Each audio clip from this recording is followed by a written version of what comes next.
Welcome to Pathways to Impact, a webinar from Penn Center for High Impact Philanthropy. We will be recording this webinar and sharing the video with all registrants. Now, here's our moderator, our founding executive director of the Center for High Impact Philanthropy, Kat Rosqueta.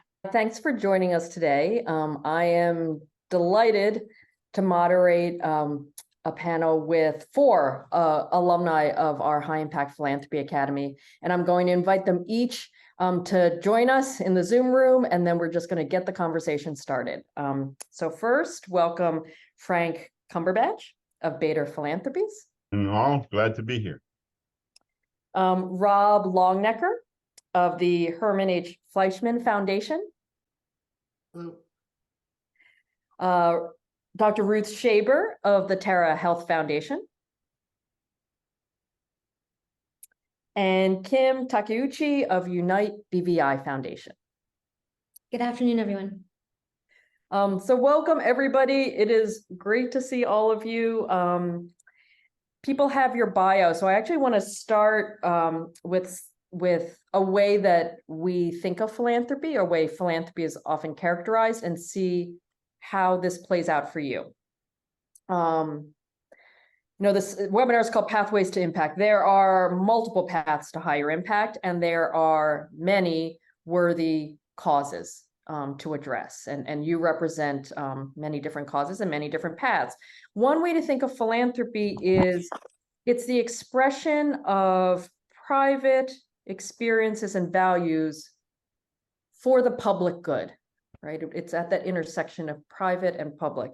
So let's start by hearing how each of you started in this work and what issues or causes you currently focus on. And I'm going to start with Rob and Ruth because I'm more familiar with how you started with your personal philanthropy, and then we'll move on to Kim and Frank because they're here representing professional grant makers in private staff foundations. But Rob, why don't you start? Thank you. HHFF is a family foundation that I actually married into, so it's close, near and dear to us. I sit on the exec there. We focus on 0 to 5 early childhood, focus on emotional health, focus on relationships with caregivers. That decision was made before I got there, but there was a whole process of kind of following the science of where they thought they could have the most impact with their dollar.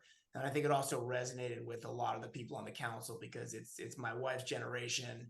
They all have young or youngish kids, so it sort of fit appropriately with our stage of life at that point in time. Right. Ruth, how about you?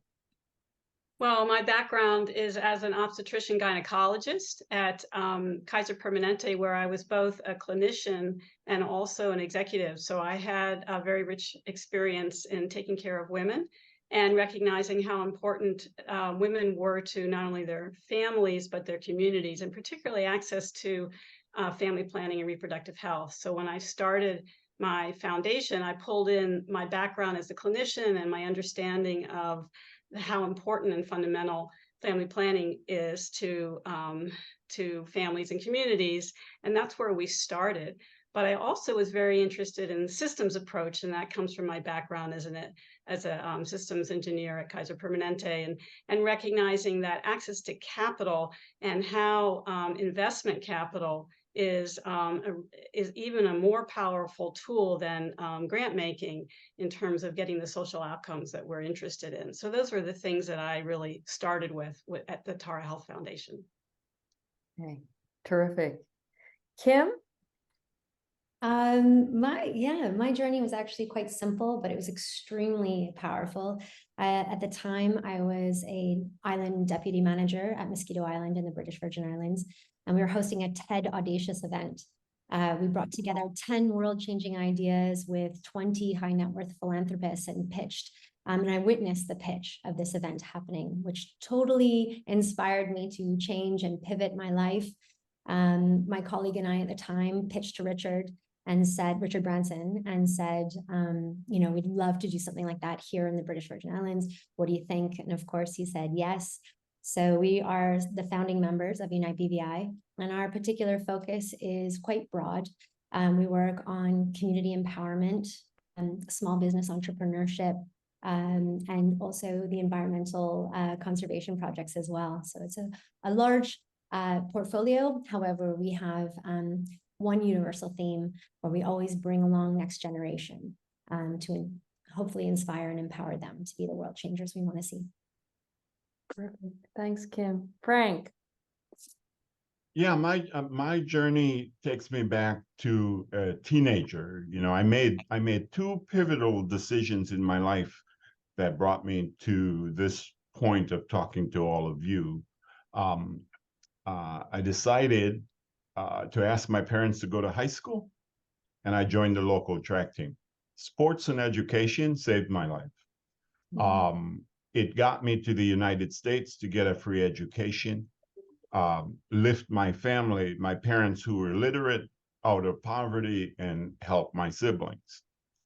In that journey, and coming to the United States, I worked in government, in the private sector, at nonprofits. I spanned the gamut of a career, and which then led me to just stumble into philanthropy when Dan Bader, who is the CEO of Bader Philanthropies, asked me to build the headquarters for the foundation.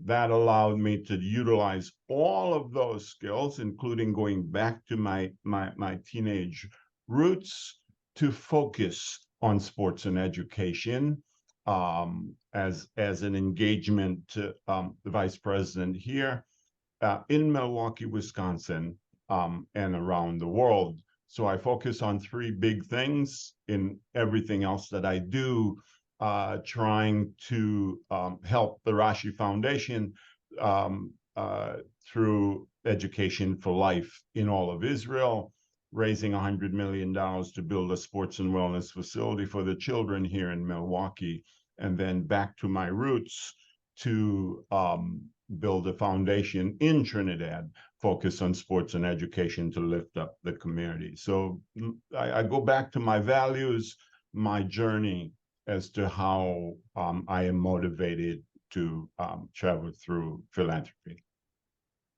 Great. So hopefully you now have a sense of how much we could talk about in the next 50 minutes.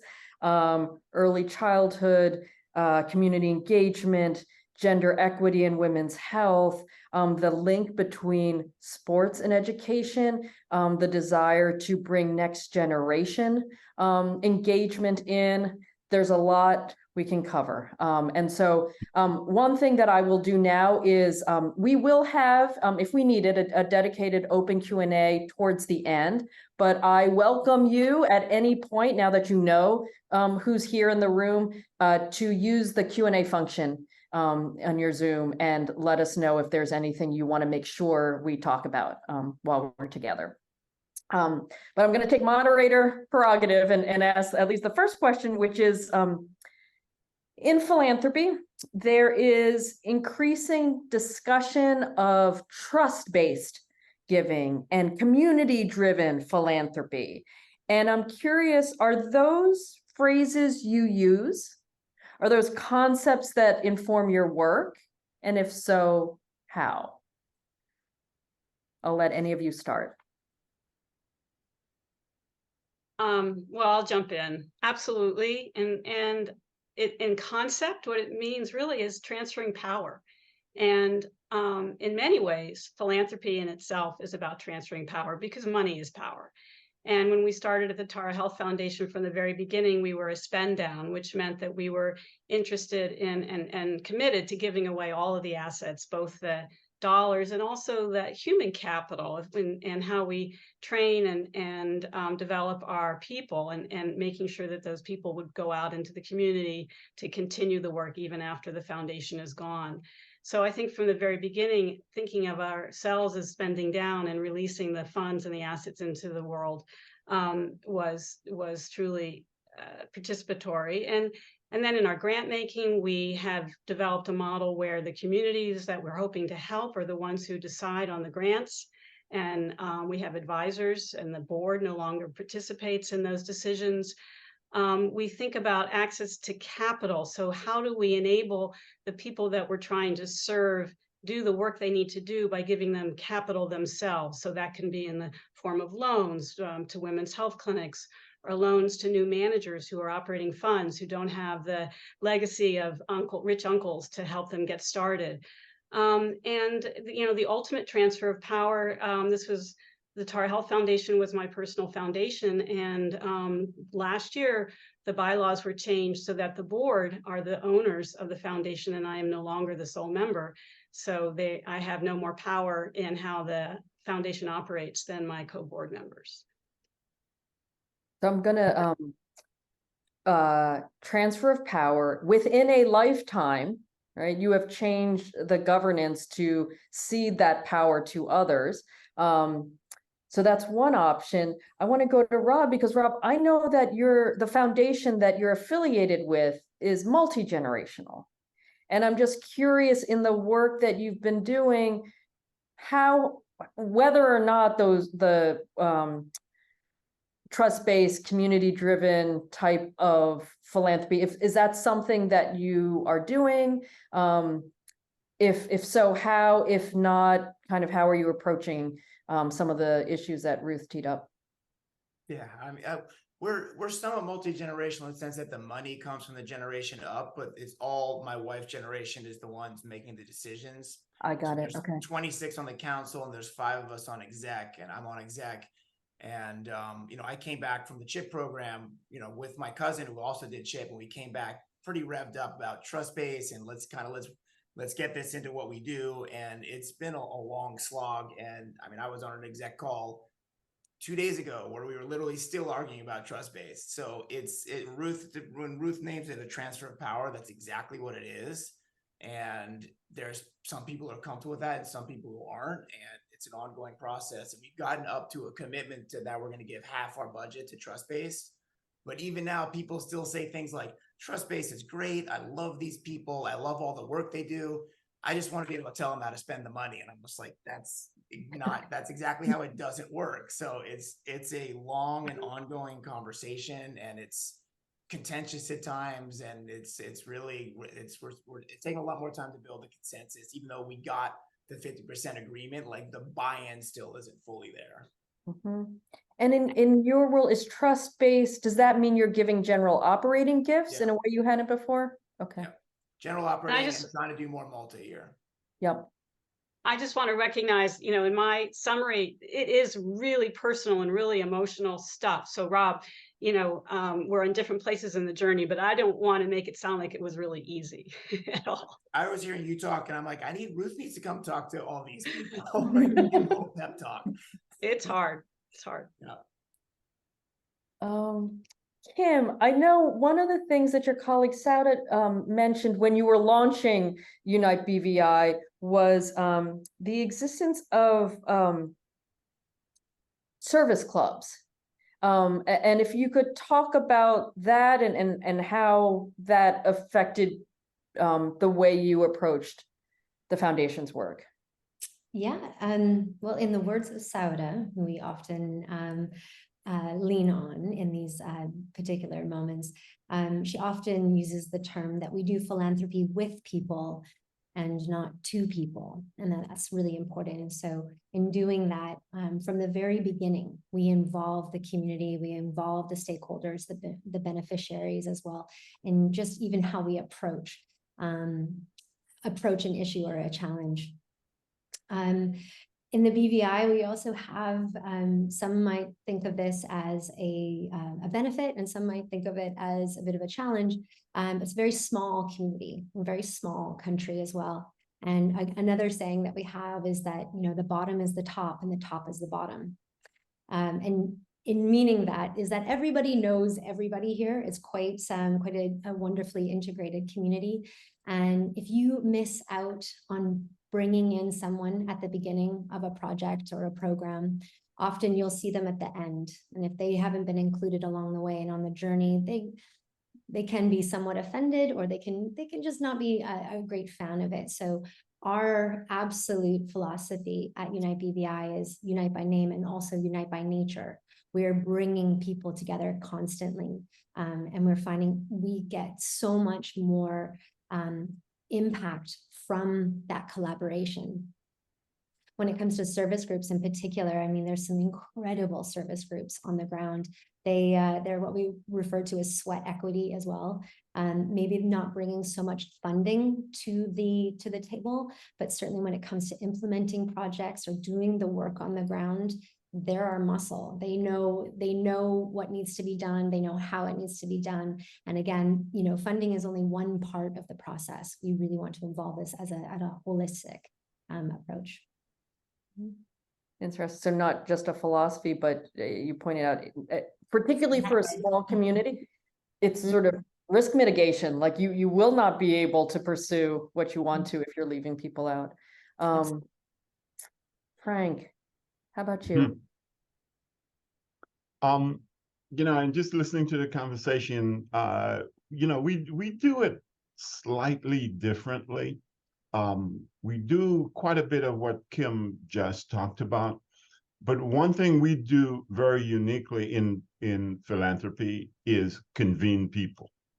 We have an entire floor in our headquarters only for convenience, just to bring people to talk to each other, to talk to us, to talk to powerful people.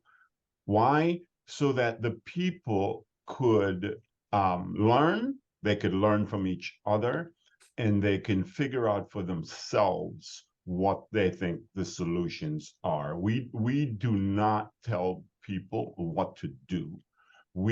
All we do is share with them that we have the resources to help them do what they want to do.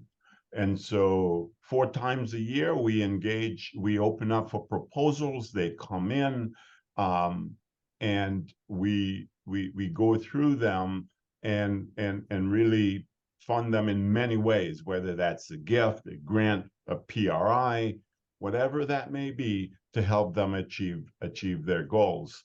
So so when we talk about trust-based or community-driven, it's not necessarily that it is, you know, just operation type grants or just do whatever you want, but it's share with us what it is you want to do and how what you want to do impacts the community that we care about. There's only one little asterisk next to that we're starting to do right now internally, but it still involves the community, and that is we're creating a transformational leadership program because we see a need for leaders who are trained to get things done. So we're using our resources. Again, they will send the leaders, but we will train them to go back out there and get some stuff done instead of running around, having a lot of meetings, talking to a lot of people. And when we look at the end of the year, nothing got done. So I want to stay with you because we got a question. You mentioned that in addition to grants, you might learn of a PRI opportunity. And the question was, what is a PRI? So Kelly quickly sort of said it stands for program related investments, but could you unpack that a little for folks? Sure. In some parts of philanthropy, you may hear them call it impact investments. They might call it just a simple loan, right? But it's the I is very important there. It's not a pure gift. We are investing in something. That could be an equity investment. Somebody may have an idea for a triple bottom line business. As long as when we vet the opportunity, it meets the mission and the charitable purpose as we define it, then we may invest in it. Sometimes it's a loan. What we call them,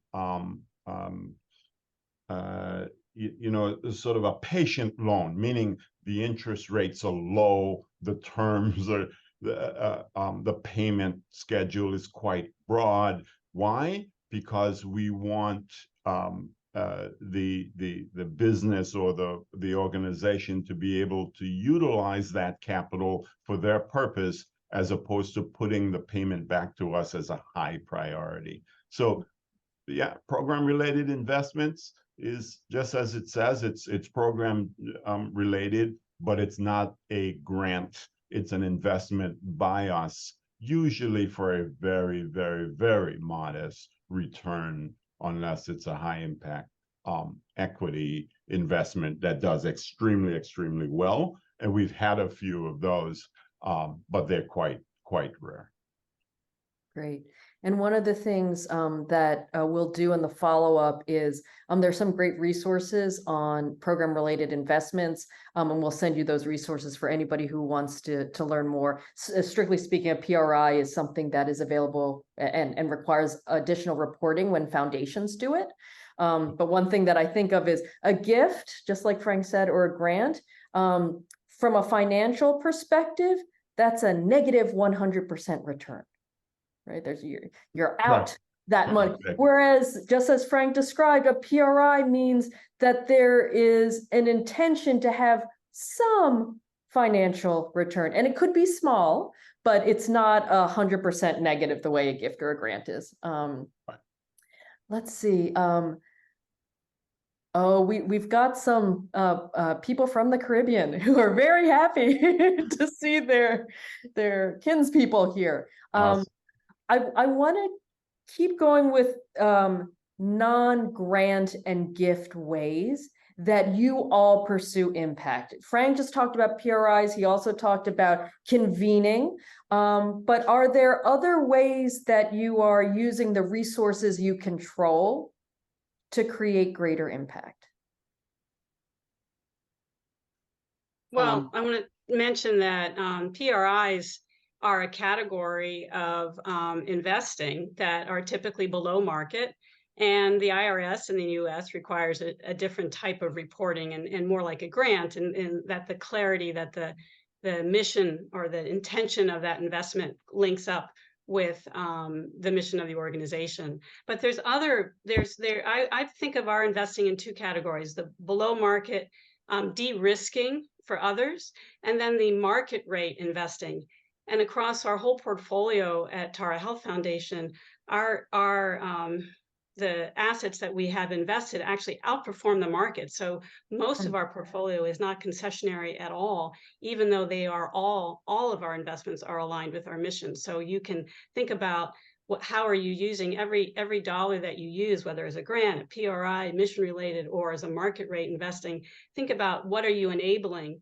You're enabling a company to survive that could be extremely successful. Or in some cases, we'll give a below market loan to a women's health clinic. But because we do that, we allow them to grow, and then they can get a commercial loan themselves. Or we might give debt to a manager of a new fund that allows them to then be for profit. So it's not necessarily all of our investing isn't in nonprofit enterprises. They're often in for-profit enterprises, but we are de-risking those operations so that they can then become very successful in the marketplace generally. I see lots of nods. So Kim and Rob, any other examples from your world of alongside gifts and grants, ways that you're trying to create greater social impact? Our Part massive. of our Go corpus. ahead, Rob. Oh, no, go ahead, Ken. Go ahead. Part of our corpus, most of our corpus is in public equities, and we do have some ESG focused funds. And I come out of the ESG public equity investing world, and there's a whole gamut of legit to just straight marketing hype. So you have to be careful doing that and not have, I think, too high of expectations of the impact you're going to have by, investing in these public market funds. But it's, it's something we've done because we philosophically agree with it, but it's not a huge part of our approach. And Kim, you were about to add something too. Yeah, I was gonna really build off of Ruth's de-risking and investing in.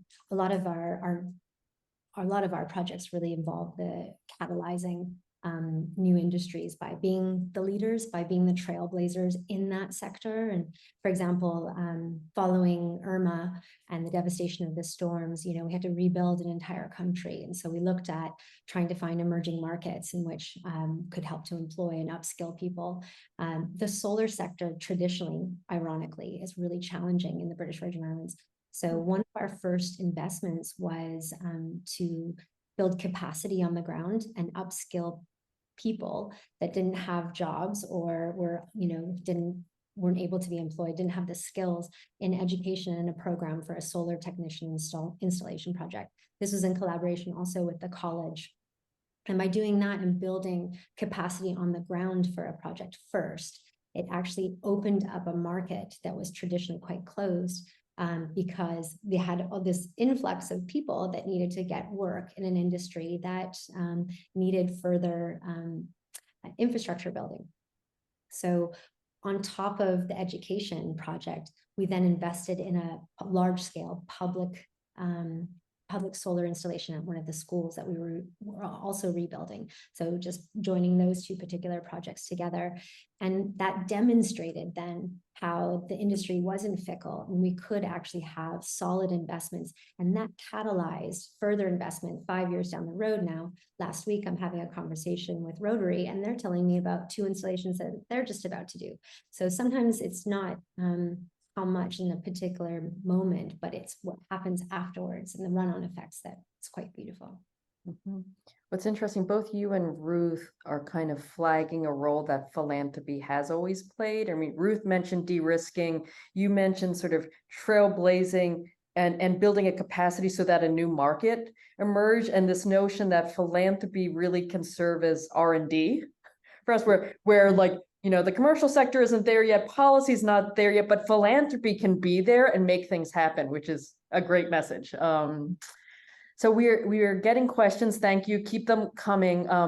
Deborah's asking, can you each share a story? Let's start with, let's start first with struggles in achieving impact. Any particular example of a really hard-earned lesson that you think could be instructive to others? Yeah, I mean, the elephant, the beast is education. We've spent millions on trying to impact education in our community, whether that is supporting the public schools, whether that is choice of voucher. And we finally came to the conclusion that to support it in this broad policy is not working. So what we did is we came back to sort of question number one that you asked, Kat, which was community driven. So around our headquarters, there are about 12 schools made up of parochial schools, religious, you name it. And we are now focusing on those 12 so we can measure the change. We could see the impact. I walk into those schools, I go visit them just about every month, and I could just see the change happening. So things as big as education could be quite the beast.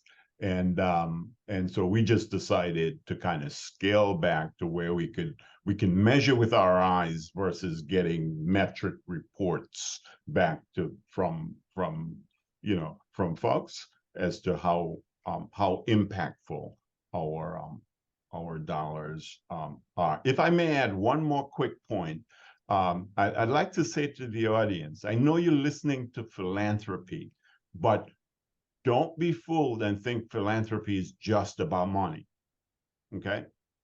Frank Cumberbatch, the person sitting and speaking to you, is leveraged every day by this foundation as an asset to the foundation. I impact so many decisions that go on at the business level, at the highest level, at government, level in our community. Why? Because I come from philanthropy, where they see philanthropy as this hub. We almost function as if we're the Switzerland of this entire ecosystem, where they trust philanthropy, and we're at the table to make change. So don't be fooled to think everything has to do with dollars. The people that you have in your foundation or in your philanthropic organization, it is quite a powerful asset that you ought to utilize as well. That's a great reminder. You got some applause from your fellow panelists on that one, Frank. And I mean, and just the issues that you're all trying to address, right? Money alone isn't going to solve them. So it's a good reminder that it's bringing everything that we can to create that change. Frank started to answer this, and now I'm curious about others. A question from Francisco: how do you measure impact with your organization? Right, Frank, like it sounded like because of a failure to shift policy, regrouped, came up with a strategy much more sort of locally based, where you're part of that community and you can direct observation see changes there. How do the rest of you think about and measure impact?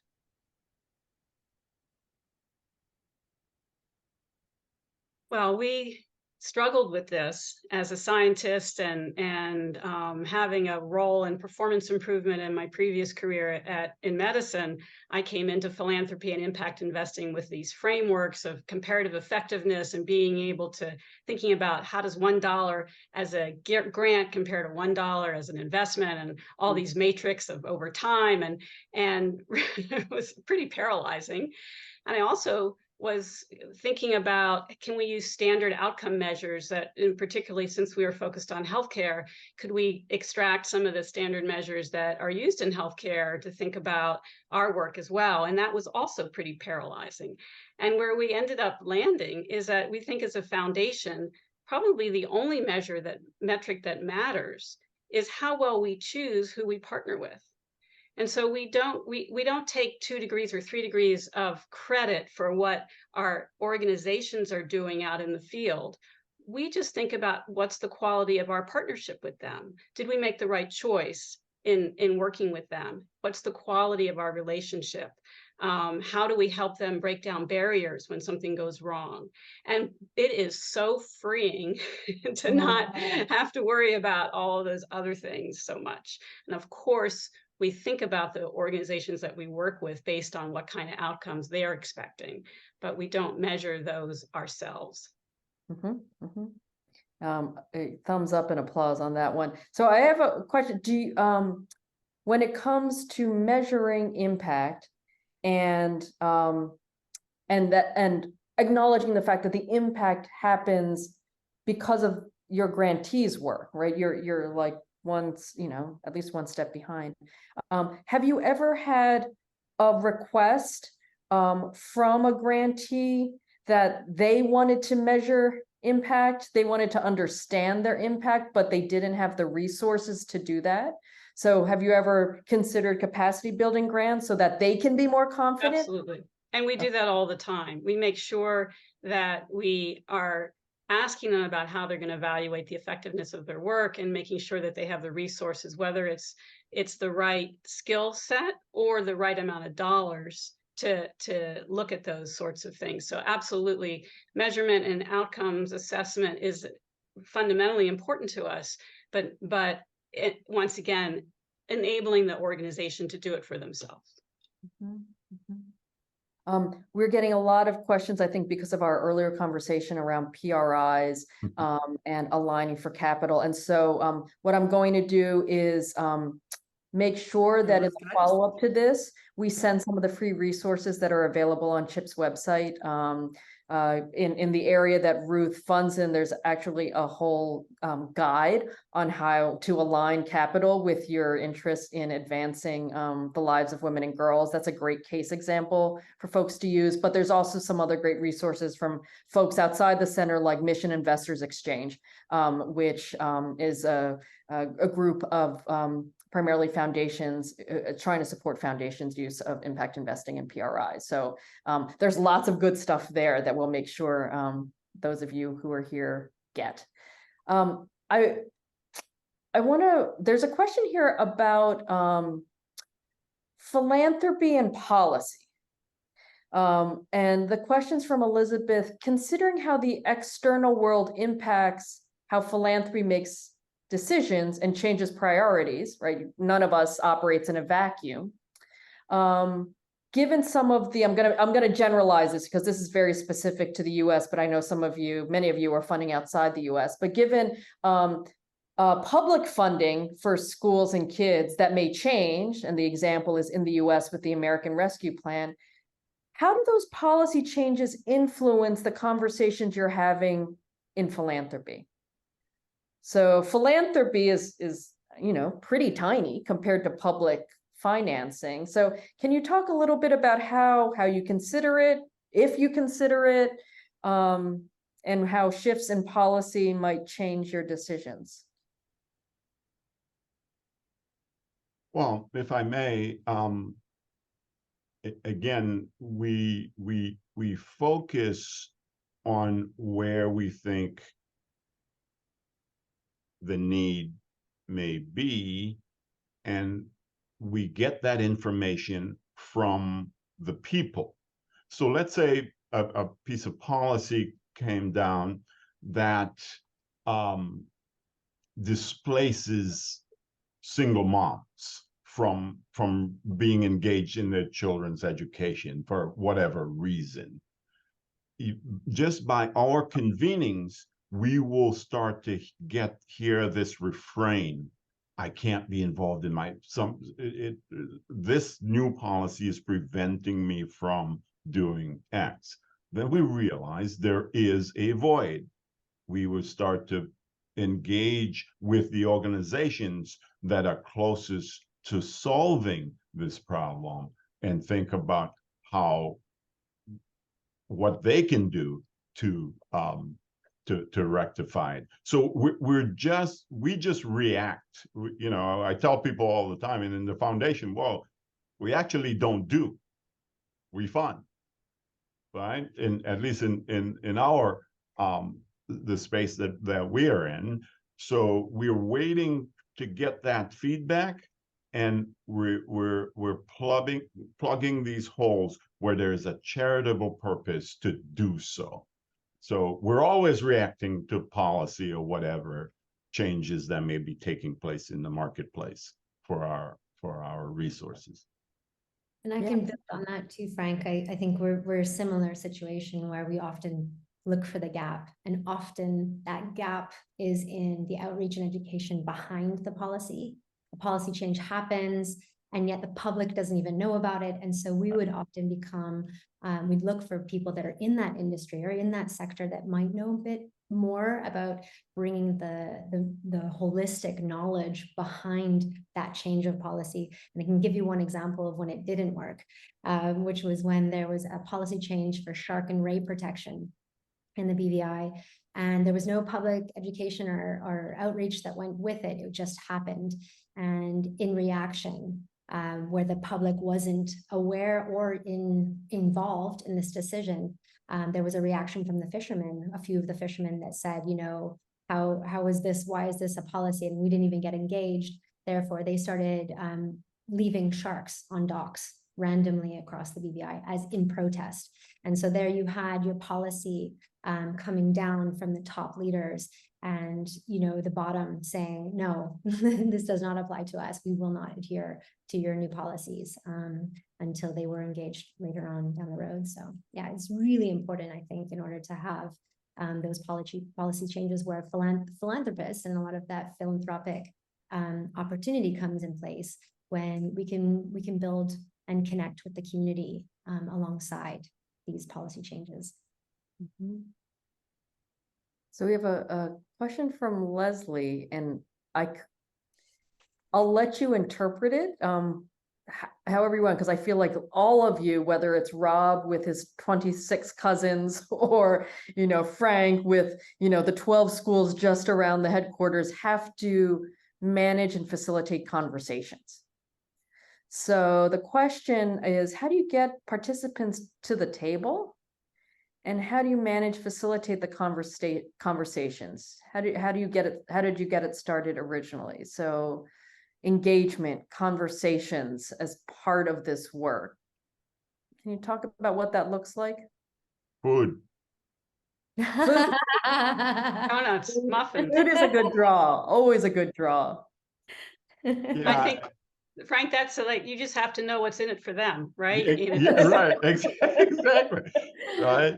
You know, no, we may laugh at that, but that is absolutely true. We've made our mistakes around food. We invite, just as an example, we invite a group of African Americans to discuss a subject, reckless driving in the neighborhood. Right, we have a huge issue around that in the neighborhood. We are we're a private family foundation, but we have Jewish roots, right? What did we put out there? Lox and bagels. They looked at it as if, what in the world is that? And so yeah, the food, we have to be clearly aligned with our audience from the moment they pull that door. Do you recognize who is coming? Do you, and yeah, we get our hands slapped, but we learn about doing our homework. And not just the topic of discussion comes from the people, but what is it you want to eat and drink when you come to the convenings? We learn to ask them, right? And now it's a wonderful, beautiful thing. But that's one of the ways we get them to the table.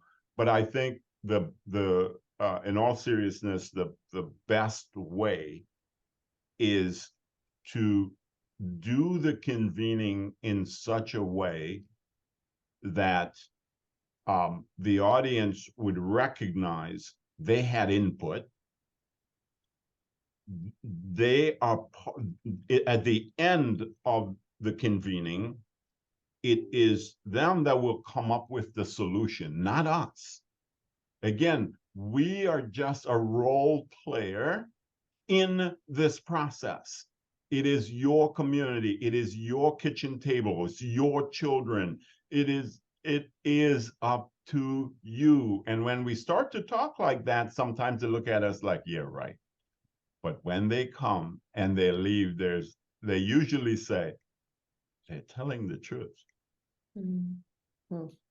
You may be as poor as whatever, as long as you have the capacity to feel human.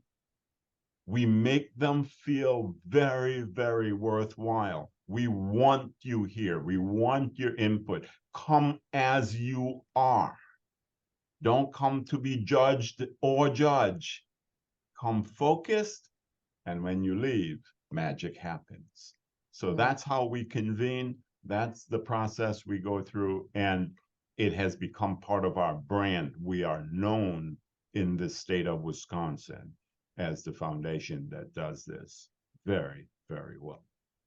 Yeah, I would build on that too, Frank. Same, very similar approach where we are as well. We listen that as our first step.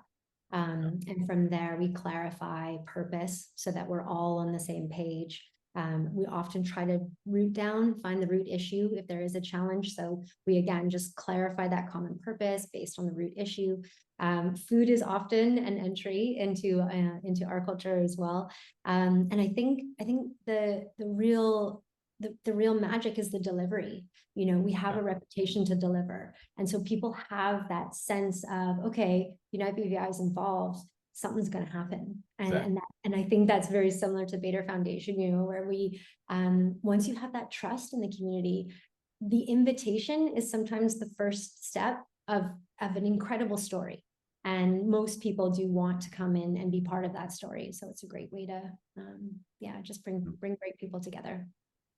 Can I bring up one other thing? And it depends on the nature of the convening, but pay people, compensate people.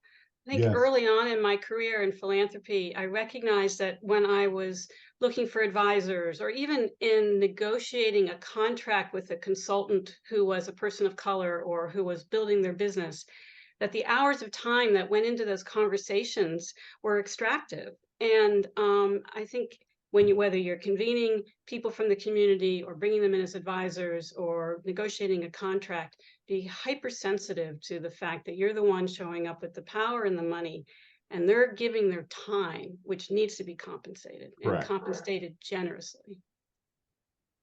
Great. Thank you Well for said. adding that, Ruth. So this is a question from Adrian specifically to Rob. We've been talking because we started out earlier talking about trust-based, and you were very candid about the conversations that you're having with your family. There are enough of them that there are differing perspectives across the family. So can you speak to some of the arguments against trust-based giving, at least that you're hearing?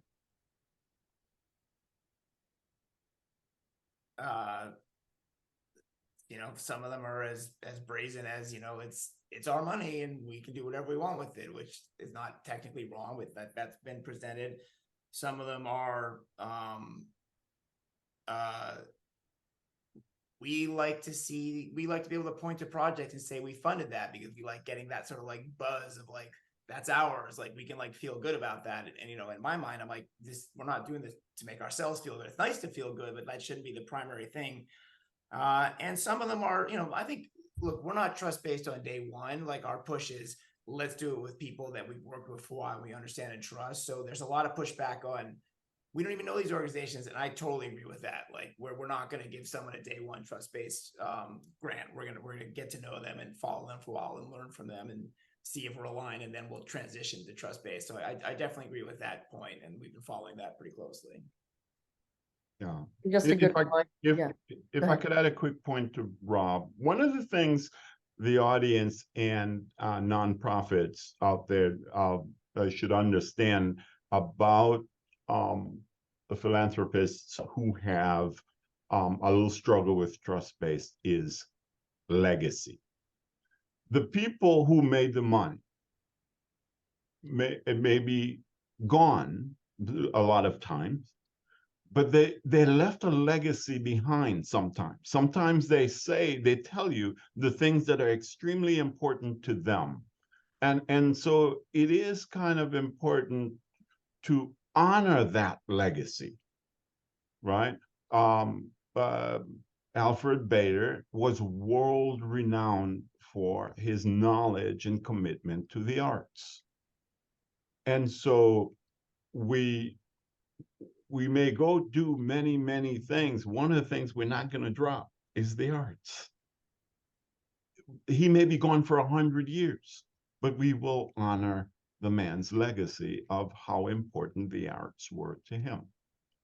Helen Bader she went back to school, became a social worker, and Alzheimer's and aging was extremely important.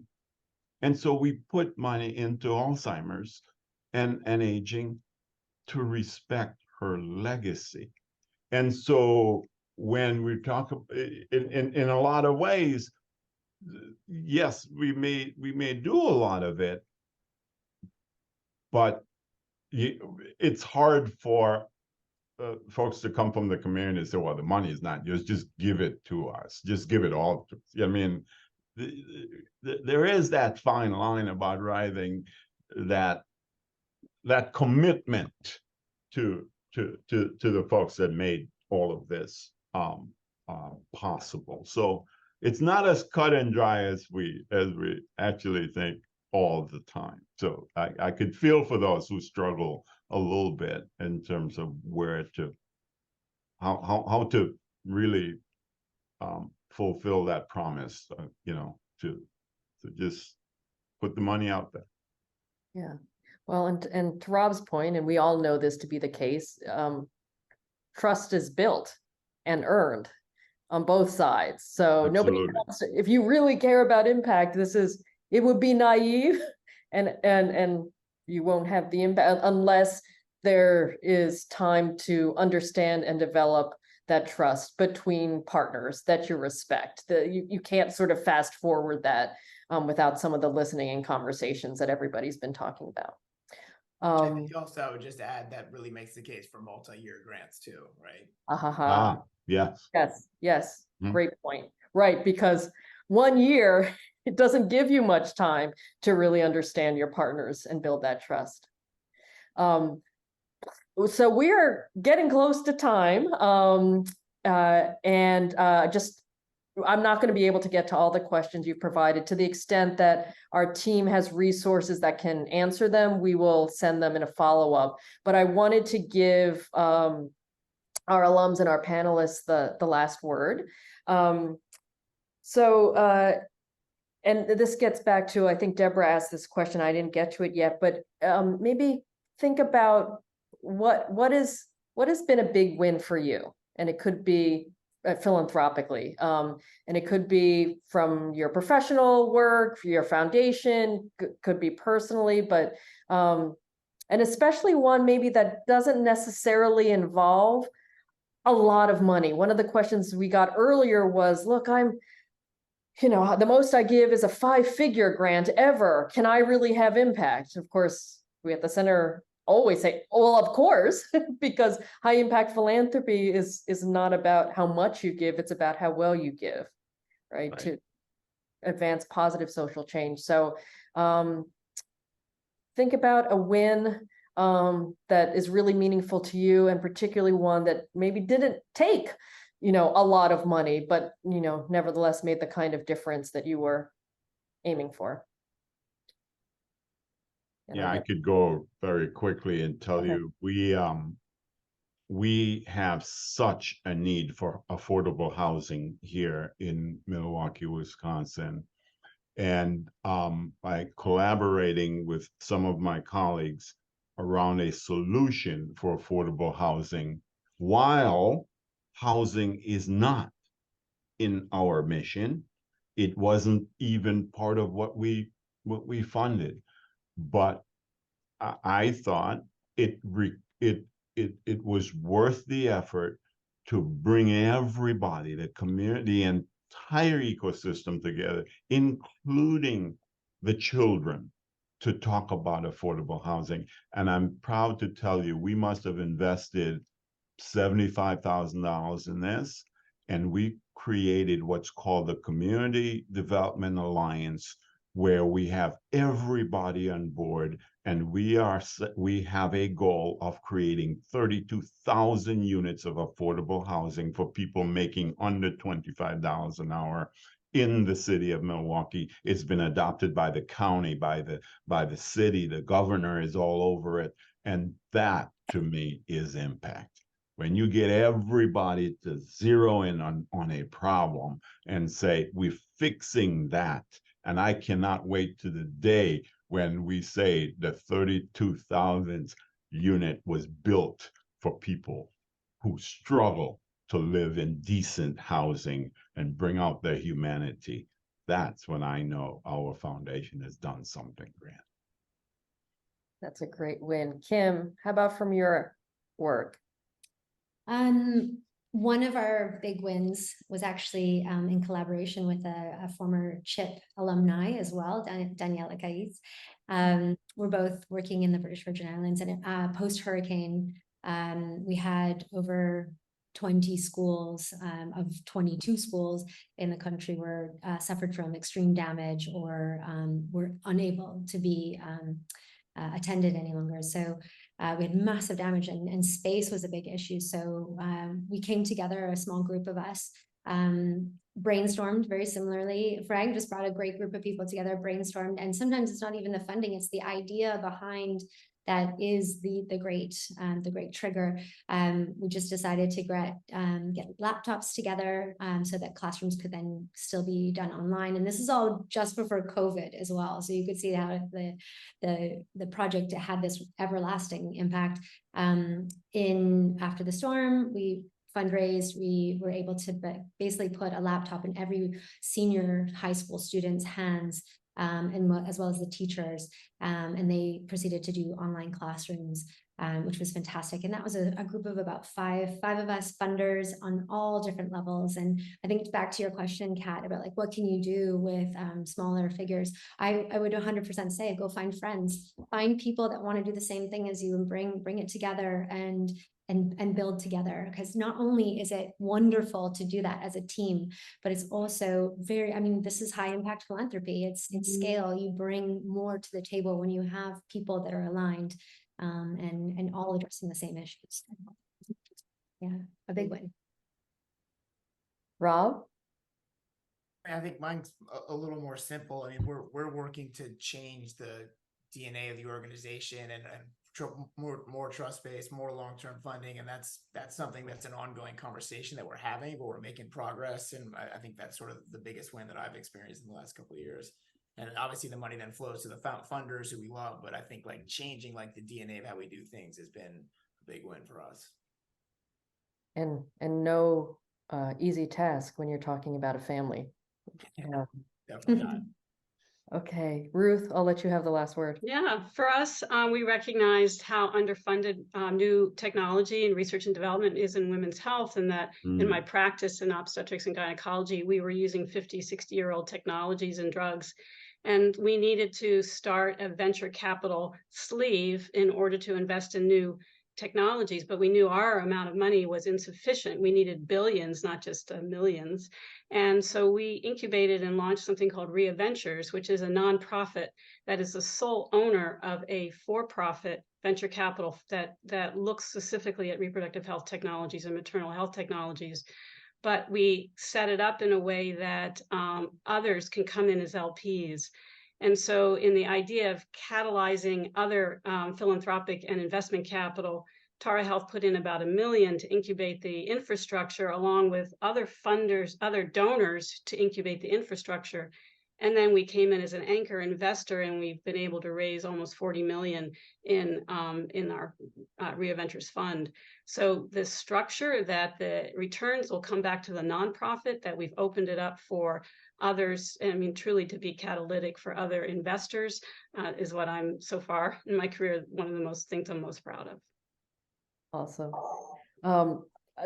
I know I personally could keep this conversation going much longer, but I just wanted to thank all of you, and hopefully the folks who joined us have a sense of just the many different pathways to impact available, and you each provided some really excellent examples.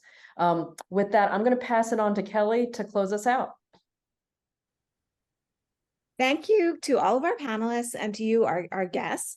Before you go, I want you, we have another event scheduled, and I'd like you to save the date. It's about direct cash transfers and all of the different uses that different funders have been using for them. So we're excited about that, November 14th. We also have applications and nominations open for our High Impact Philanthropy Academy, which will begin on campus at Penn's campus on May 20th, May 2024. So thank you and have a fabulous afternoon.